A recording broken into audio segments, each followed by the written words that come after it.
Labas, ačiū, kad grįžtate į mano kanalą. Šiandien turėsime temą susijusią su jūsų asmeniniu augimu.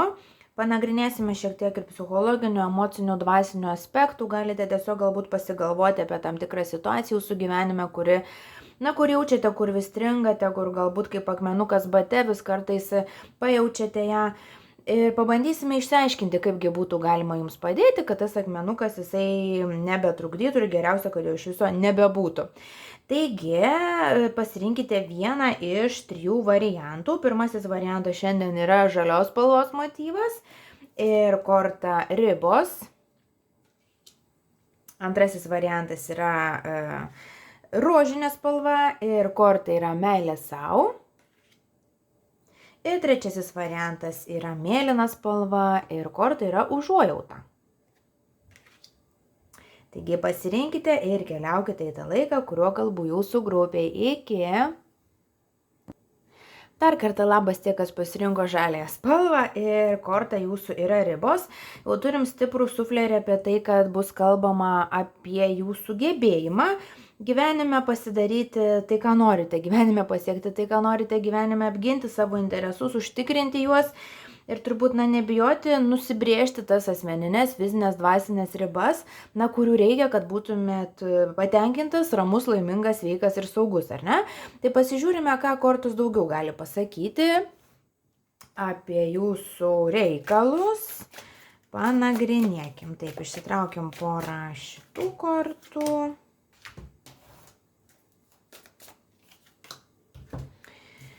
Ir keletą taro kortų ir pasižiūrėsim, papasakosim jums bendrą paveikslą.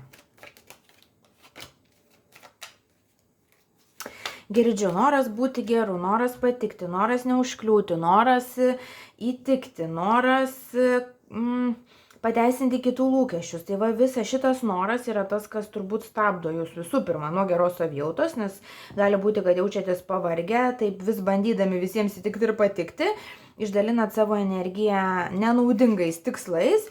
Ir kita vertus, mes kalbam apie tai, kad galų gale reikia turbūt užaugti ir pradėti, išmokti atstovėti save ir savo interesus.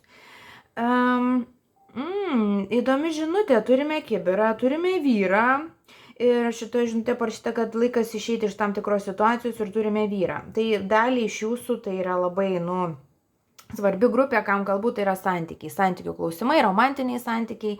Gali būti ir kitokie santykiai, bet kokiu atveju santykiai ar ne su kitu žmogumi, kur nesijaučiate vertinamas, kur tarsi jūs esate galbūt tas, kuris daugiau kompromiso deda, kuris labiau pasišventė santykių, kuris, dažniau paukoja savo tam tikrą interesą, kad tik tas santykis būtų, kad jis apskritai egzistuotų arba kad dar kažkoks tai sėkmingesnis būtų, ar ne?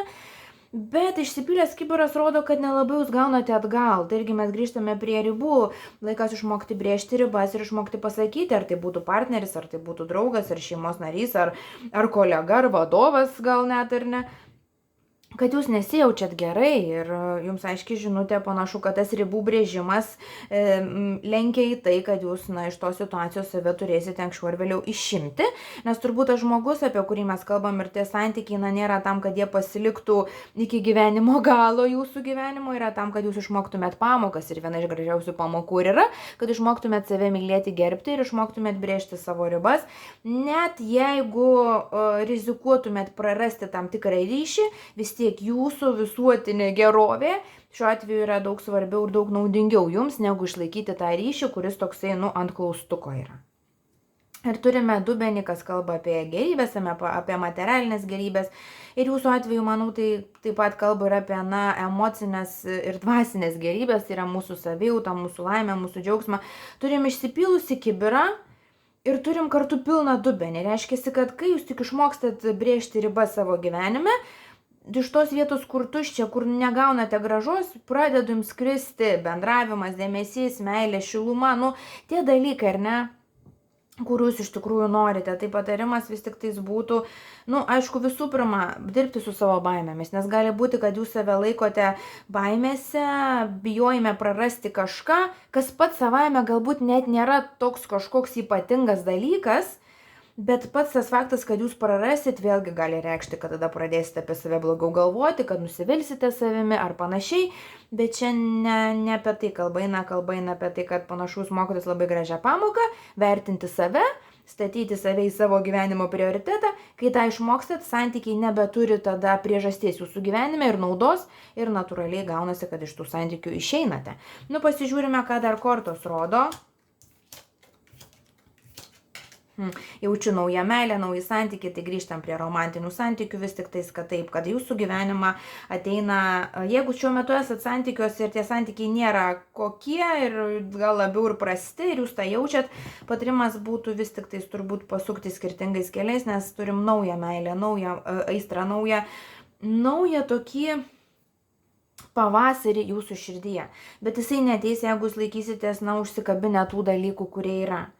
Aišku, kaip sakau, iš karto bėgti skirtis gal ir nėra pats geriausias irgi variantas, bet bandyti tada vis tiek kalbėti, bandyti kitaip elgtis su to partneriu, su kuriuo esate, galbūt jisai pasikeistų, ar ne? Jeigu ne, tada patarimas vis tik tais ieškoti kažko naujo, nes, nešvaistyti savo laiko dalykui, kuris neduoda naudos ir gražos. Kita vertus, matau, kad šiaip jūs esate žmogus, kuriam grįžtų prie materialiųjų gerybių, kuriam yra užprogramuota sėkmė ir jinai tokia visuotinė, kad jūs ir širdyje jaučiatės puikiai, ir pinigų turit, ir daiktų turit, ir namus, ir ko jūs ten reikia, ar ne? Tai irgi gali būti, kad dėl ko jūs, tarkim, materialinėje padėtyje savo galbūt neturite tokio gal net ir turto, kokio galite turėti, dėl to, kad gal neišdrįstat pasiprašyti ir atlyginimo didesnio, ar neišdrįstat biščiuką labiau savęs pagirti iš tos pusės, kad pasakyti labiau apie save, komplimentų, savo tą kvalifikaciją, galbūt irgi kažkaip tais pagirti, ar ne? Gal nemokat savęs parduoti pasauliui, kad tada galėtumėt gauti iš to pasaulio daugiau pinigų. Irgi toks, atrodo, tos ribos jūsų yra, kad jūs turite būti kuklus, apskaičiuojantis, strategiškas, niekam per daug neužkliūnantis, toksai mergeliškas, žodžiu. Bet, realybė yra ta, kad dažnai milijonieriais ir milijardieriais netgi tampa tie žmonės, kurie rizikuoja, kuriem nusišvilptų ant taisyklių, kuriem lygiai vienodai, kaip jo žiūri kiti žmonės. Žinoma, čia visiškai spjauti dabar ant sociumo, gal ir nereiktų, ar ne? Bet kita vertus, kas nerizikuoja, tas negeria šampano. Tai toks, gal biškiuką atleisti tas vadeles ir nebandyti taip jau įsikibus laikytis tų ribų, kurių dabar yra jūsų gyvenime, nes tos ribos nebeduoda naudos. Tas ribas praplėsti, pakeisti, padėti žymeklį į kitą vietą, toks jausmas, pasigalvokit, pasidarykit tas gyvenime ribas, kurios jums yra saugios, patogios, bet kurios taip pat būtų ir iššūkis, ir būtų įdomu, ir būtų nuotykis su tokiomis gyventi. Tai jūsų vis tik tais žinutė yra ta, kad tas savo ribų žemėlapį reikia smarkiai keisti, atitinkamai gali kisti ir santykiai jūsų gyvenime, ir tam tikros situacijos, galbūt ir darbinės, ir gyvenamosios, ir panašiai, bet viskas į gerą. Atrodo, kai tik tais jūs susėdat į savo gyvenimo sostą ir pradedat valdyti save, savo gyvenimą, daugiau jausdami kontrolės, nepasiduoti kitų žmonių ten pageidavimams ir nuomonėms, jums geriau sekasi. Vienintelis, kas yra, sakau, kad yra ta baimė, kad bus blogiau negu dabar, nors dabar galbūt irgi nėra labai gerai. Tai kaip per tą baimę pražengiam, o pražengiam tiesiog suprasdami, kad gyvenimas yra gyvenimas, gal jį per daug rimtai ir nereikia žiūrėti. Gyvenimas skirtas pakankamai neilgas čia šitoj žemėje, tai ką mes galim, tai pasismaginti, pabandyti, parizikuoti, ne? Vis tiek visų laukia ta pati pabaiga, niekur nuo to nepabėgsim, bet ką mes darome tame tarpe nuo gimimo iki pabaigos, ar ne? Va čia yra svarbiausia. Tai tiesiog sakau, gal įsijungti tokį labiau į žaidimo režimą, į tą gyvenimą, ir pagalvoti, gal iš tikrųjų pergyvenam dėl dalykų, dėl kurių netiek verta ir pergyventi. Tai va, ačiū labai, tokia yra jūsų žinutė šiandien, ačiū, kad žiūrite, primenu, kad galite užsisakyti ir asmeninės konsultacijas, galite rašyti elektroniniu paštu dovilestaro@gmail.com, o kol kas iki. Labukas dar kartą tie, kas pasirinko rožinę spalvą ir meilę savo kortą. Jau aišku, kad jūsų žinutė yra susijusi su meilė savo, su rūpesčiu savo, su iš tikrųjų įsipareigojimu pačiam savo. Atrodo, kad vėlgi galite labiau galbūt akcentą dėti į kitus žmonės ar į kitų žmonių interesus. bet tiesiog jums yra stipri užuomina ir stiprus patarimas ir galbūt net atsakymas į tam tikrus dalykus, kurie jūsų gyvenime neinasi taip, kaip norite, kad trūksta meilės savo.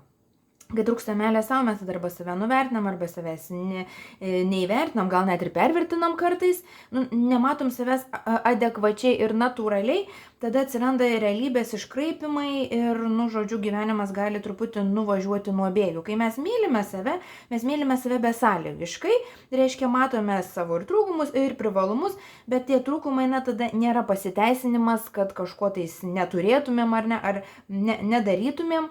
Žinome, kad tokie, kokie esame tobuli ir jau baigti ir nereikia kažkaip savęs stengtis vis kažkaip ar ne vis dar patobulinti, išlaužti iš savęs kažką.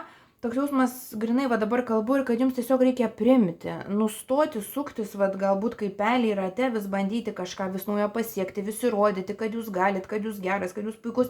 Jau pats savame esate puikus, viskas yra gerai, ar ne? Bet kai nėra tos meilės savo, tai nėra ir giluminio suvokimo ir tokio, to giluminio širdies žinojimo, kad taip ir yra ir tada tos ramybės nėra ir gaunasi toks kažkoks bėgimas. Pasižiūrim, su kuo dar čia susiję. Ir ką mes galim dar pasakyti.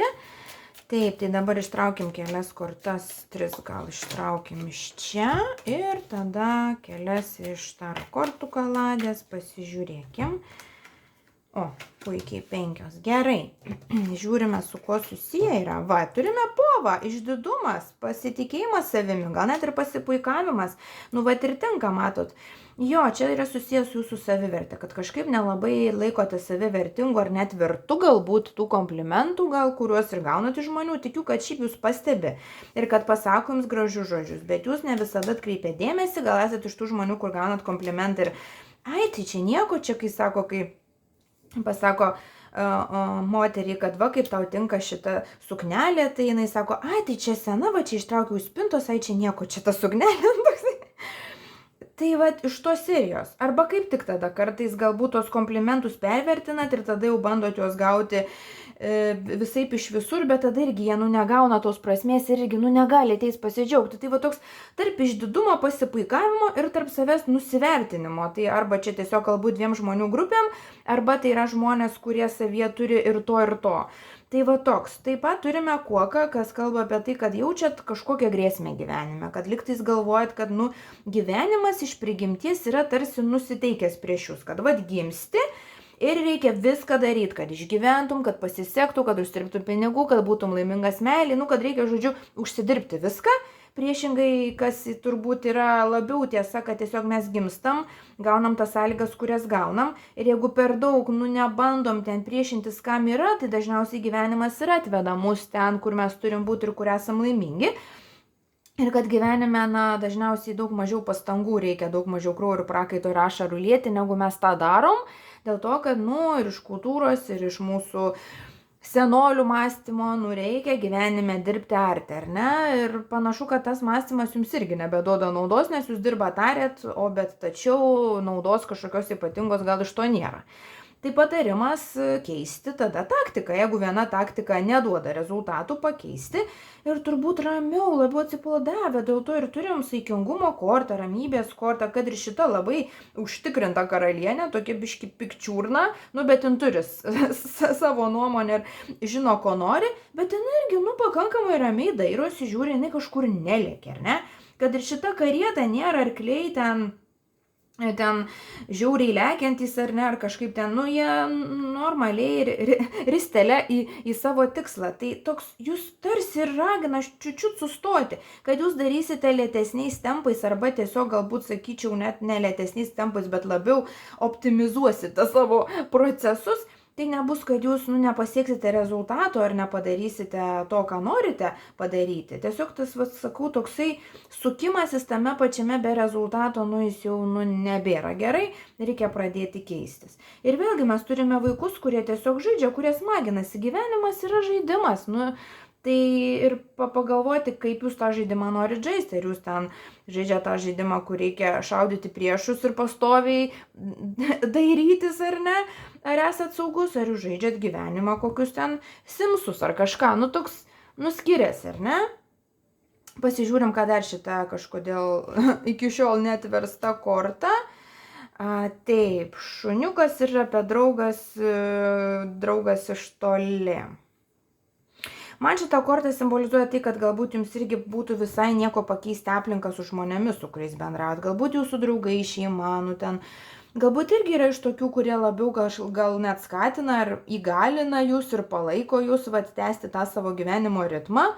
Galbūt tam tikri, pažintys ar net, jeigu socializuotumėtės biščiuką kitose aplinkose, gal pravertų jums akis irgi. Ir čia gal nebūtinai, kad čia dabar pulti keisti šeimas ar ieškoti kitų draugų, bet tiesiog praplėskim galima tiesiog, ar paskaityti ir knygų kitokių, pasižiūrėti kažkokių laidų ar ne, kažkokių mokymų, tiesiog praplėsti mąstymą, įsileisti į savo akiratį kitokius požiūrius ir kitokius žmonės, ir ypatingai tuos žmonės, kurie tiesiog savi priima ir besąlygiškai tą daro. Tai nereiškia, kad mes dabar visi aptinksim ir pradėsime vėlgi teisintis savo trūkumais ir tada nebetobulėsime, ne. Bet kai mes priimame savo trūkumą ir suprantam, kad jis nėra pasaulio pabaiga ir kad jisai nedaro manęs brokuotų vien dėl to, kad aš tą trūkumą turiu, ar ne, tai mes atsipalaiduojam ir tada kuo mažiau tą trūkumą gilinamės, tuo labiau mūsų privalumai gali pasireikšti. Tai toks tiesiog pagrindinė žinutė, ką iš jūsų jaučiu, neįsitempkit taip, nestresuokit taip, nebelėkit taip. 3 kardai yra tas, širdgėlos sužeidimo korta. Tai gali būti, kad vėlgi šakniais, kame jūs, nejaučiat meilę savo, gali būti kokios tais nelaimingos praeities meilės arba santykiai, gali būti ir santykiai su šeima, kada nejautėt, gal iš vaikystės, kad esat kažkoks jau ten fainas, ar jūsų ten negyrėt taip, kaip gal jums reikėjo, ar ne? Bet vėlgi, mes užaugam ir tada suprantam, kad, kažkurio tais momento mes patys turim, būti atsakingi už save, ar ne? Ir niekas mūsų taip nemylės, kaip mes patys galim mylėti. Ir tą sakinį kartoju daugybę kartų savo būrimuose, bet tai yra tiesa. Ir reikia kartoti tol, kol tas žinojimas, tikrai taps, tuo suvokimu, kurį suvokiu savo širdimi. Tai panašu jūs į tą ir einat, kad atsisako to kažkokio lūkesčio ten vėlgi ir įtikti ir patikti. Ir iš dalies irgi noro kompensuoti kažkada anksčiau iš kažkurio žmogaus negautą meilę, kompensuoti dabar pastangomis, pastoviu darbu, pasišventimu, ten pasiaukojimu. Vardan to, kad galbūt tas žmogus, o galbūt kiti žmonės pastebės ir pripažins, kad jūs fainas, jūs ryškus. Gyvenimą reikia gyventi savo. Jūs pats turit savo tapti interesus svarbiausius savo gyvenime, jūsų laimė, jūsų gerovė, jūsų meilė, ar ne? Bet tada gyvenimas keičiasi, įgauna kitus tempus, kitus visai formatus, ir kitą laimę. Tai jūsų ta žinutė ir buvo susijusi su meilė savo, labiau sakyčiau su besąlyginė meilė savo, kad nereikia galbūt stengtis išsidirbti visų trūkumų gyvenime ir pašvęsti savo gyvenimą tik tais savęs ištobulinimui, kad tai yra antrinis dalykas, gal ir tretinis, pirminis dalykas yra tiesiog sugebėti pasidžiaugti tuo, kas mes esame. Ir pasimėgauti tuo žaidimu, kuris yra gyvenimas. Tai ačiū, kad žiūrite. Primenu, kad galite kreiptis ir asmeninės konsultacijos, rašykite elektroniniu paštu dovilestaro@gmail.com. Ačiū, ate. Labukas dar kartą tie, kas pasirinko mėlyną spalvos motyvą ir kortą užuojautą. Ir žiūriu, aš ir galvoju, ką čia dabar reikia pasakyti apie tą užuojautą, ir tada taip pokštą ateina mintis. Gailestis nėra užuojauta. Kad galbūt biškiuką maišom, apskritai turbūt ir visi žmonės ir tame suvokime mūsų, ir kaip mes auginame esame ir kaip auklėjami, kad gailestis nėra lygu užuojautai. Ir gailestis yra labiau tas, ką mes jaučiame iš baimės, kad mes gailim žmogaus arba savęs, kad tada galvojam, kad čia jau labai blogai, kad bijom, kad dar blogiau nebūtų, ir tarsi tas toks trūkumo mąstymas, kada koncentruojamės labiau į neigiamus dalykus, ar ne, biškuką ir aukos ten tie visi dalykai, kompleksai ir panašiai. Užuojauta yra ta, kad aš suprantu žmogų, gebu įsijausti galbūt kažkiek į jo tą situaciją, suprantu, kad jam blogai, jį užjaučiu, bet aš neprisidedu savo tuo gailesčiu, kas būtų ar ne, irgi prie jo tos kančios. Ir kai aš užjaučiu, aš sugebu išlaikyti tam tikrą atstumą tarp to neigiamo jausmo, kurį jis jaučia, ir galbūt net tada labiau sugebu jam padėti ir patarti, neįsivėlęs į tą visą gailestingumo, gailesčio, nusivylimo tą jūrą, ar ne? Užuojauta jinai turi ribas.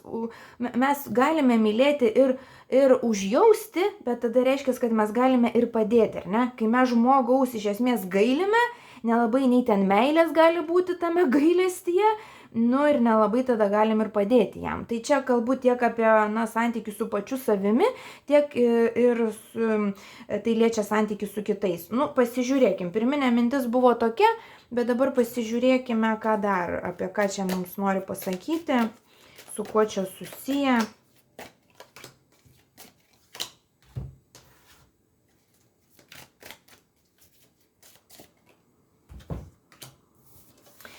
Karjera, drambliukas ir arkliukas, gyvūnėliai pas jūs ir darbas. Taip, gyvūnėliai kalba apie keliones ir vienas ir kitas.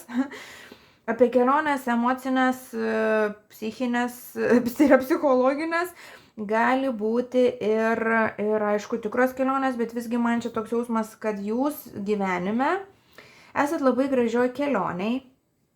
Ir kažkaip jinai, kaip nekeista, siejasi su darbu, su pašaukimu jūsų, su tuo, kaip jūs save išreiškia. Tai gali būti, kad jūs esat grupė žmonių, kažkodėl jūsų grupė jutau, kad jūs kažkokie kitoniški negu kitos dvi grupės. Dabar man darosi aiškiau, kad kalbu žmonėms, kurie turi galimybę labai empatiškai pajausti kitą žmogų, aišku, ir save, ir turi galimybę išsivystyti užuojautos jausmą, kuris yra labai naudingas. Tada jūs, būdami, galbūt net ir savo pašaukime, savo darbe, turit galimybę padėti kitiems žmonėms.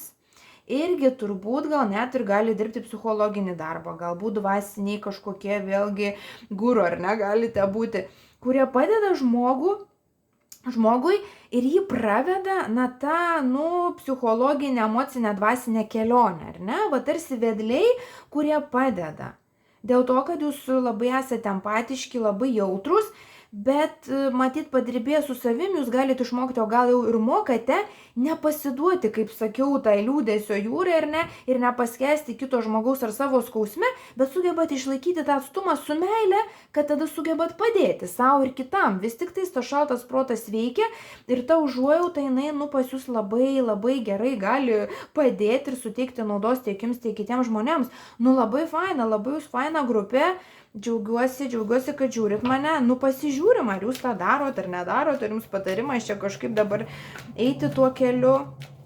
Nebūtina, žinoma, tą darbą ir dirbti, galite tiesiog savo aplinkoje, savo šeimoje būti tas žmogus, į kurį dažnai kiti kreipiasi pagalbos, patarimo, paguodos. Tik irgi patarimas tada, kad ne tiek ten paguosti, gailėti ir ten kažkaip, žinot, vėlgi, nes paguoda ir gailestis įgalina žmogų ir taip jaustis. Tarsi mes patvirtinam, kad taip, tau tikrai yra labai blogai, aš suprantu, aš užjaučiu ir, tarsi, taip, žmogus turi teisę jaustis kaip jis nori. Bet kai mes pridedam užuojautos, mes užjaučiam, suprantam, bet kartu mes galim ir būti ta parama ir atrama žmogui, kad pakiltų, ar ne, iš to liūdesio. Tai gerai, tai kas dabar vyksta?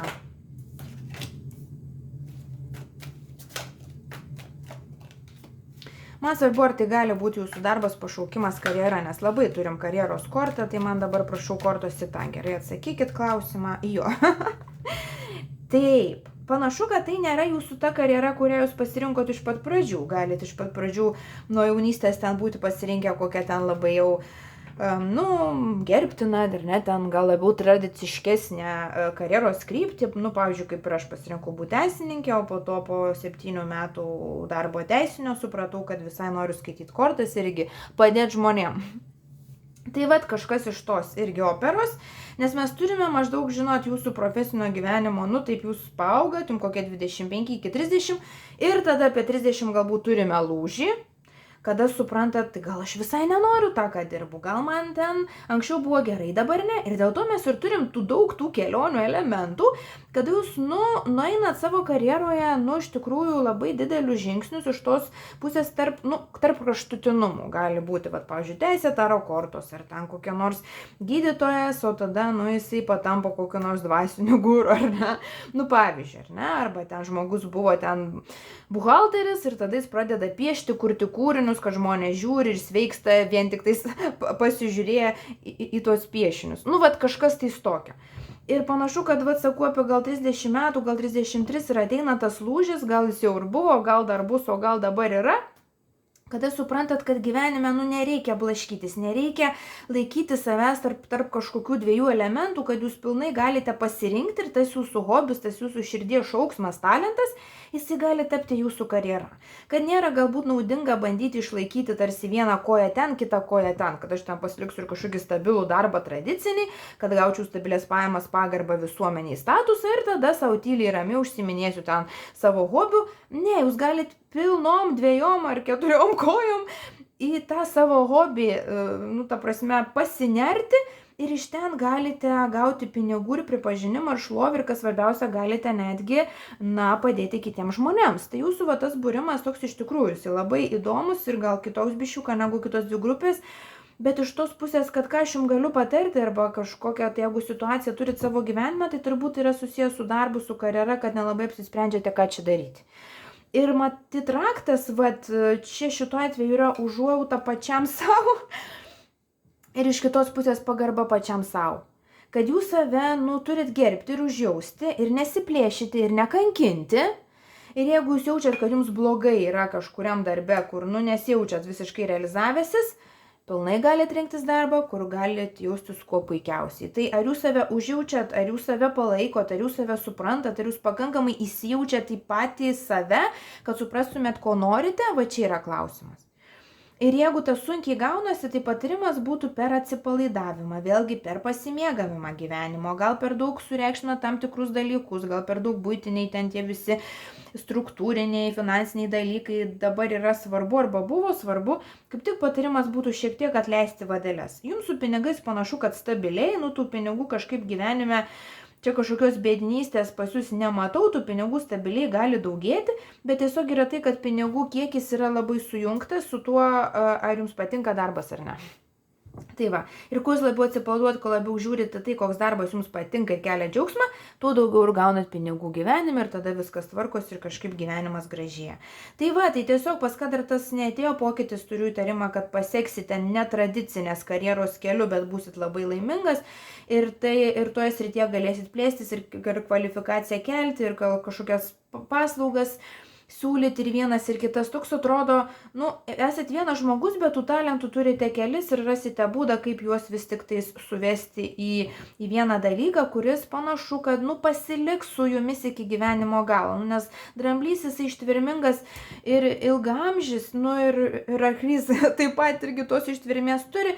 Tarsi jau kai jūs pasirenkat karjerą, kur jūsų širdies karjera, ten ir nenusibos, bet ten ir sėkmės irgi bus pastoviai. Toks jausmas, kad tiesiog svarbiausia padaryti tą sprendimą, pasukti ten, kur jūs norite ir visai bus čia viskas puikiai. Tai toks jūsų būrimas šiandien. Ačiū labai, kad žiūrite, sėkmės jums visame kame. Primenu, kad galite užsisakyti ir asmeninius būrimus, galite rašyti elektroniniu paštu dovilestaro@gmail.com. Ačiū jums, iki.